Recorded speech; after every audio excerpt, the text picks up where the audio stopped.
U.S. Congressman Tim Kennedy, who represents Buffalo, New York. Thanks so much for taking the time. Thank you, Jim. So my first question to you is, from where you're sitting, did the CBP follow protocol here? Did they do all they needed to do to ensure his safety when they released him? Well, first and foremost, Jim, thanks for having me. Our community is hurting right now. You know, once again, we are seeing the cruelty of the Department of Homeland Security. We have an individual, a refugee here legally, Mr. Shah Alam, who came here just a little over a year ago, and he is now dead. The last known interaction that he had was with the Department of Homeland Security. And there is a pattern that we continue to see now in the city of Good Neighbors, Buffalo, New York. His family laid him to rest today. Our hearts, our minds, our prayers are with his family in Buffalo. And I ask our country to pray for his family and pray for our country. We are better than this. Mr. Shah Alam, again, a legal refugee, blind in one eye, blurred vision in the other. We're told from his family and his lawyer that he was unable to navigate on his own. The last known interaction, once again, picked up by the Department of Homeland Security, detained, and then dropped off at a coffee shop.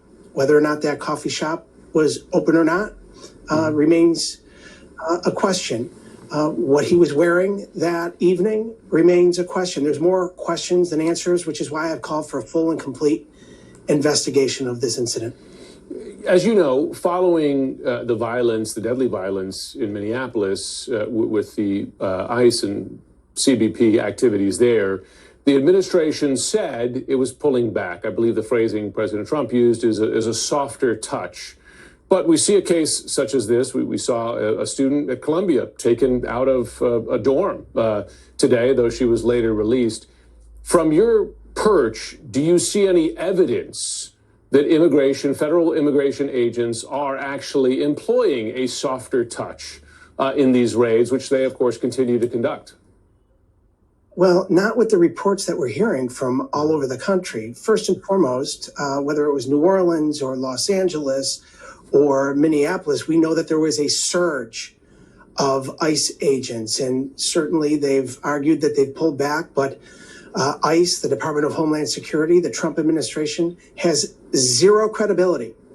Yeah. And so that's why we need an independent, full-scale, transparent investigation of why there is a refugee here legally who fled persecution, who fled oppression, came to the United States with his family for a better life, and is now dead.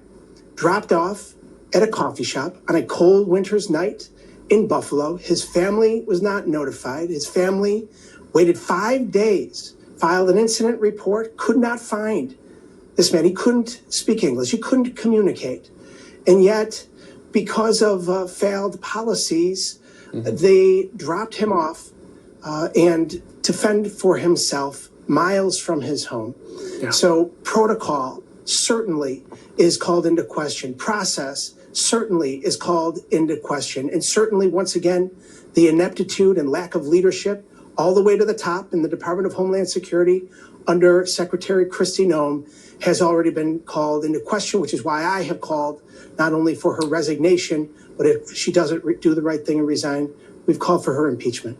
Do you believe that holding the line on additional funding for DHS is making a difference at all, right? Because, I mean, the raids continue, and they already have an enormous pot of money from the big, beautiful bill. Is that stand impacting things, in your view? Well, Donald Trump and congressional Republicans would rather shut down TSA, shut down the Coast Guard, shut down FEMA, instead of making accountability measures that the American people are demanding to an out-of-control ICE agency. And so we have got to hold their feet to the fire. The American people have demanded accountability. within the Department of Homeland Security. And we must continue to drive that message forward to create that accountability and create trust once again in our government, where this administration has failed our country. Congressman Timothy Kennedy, we appreciate you joining the program.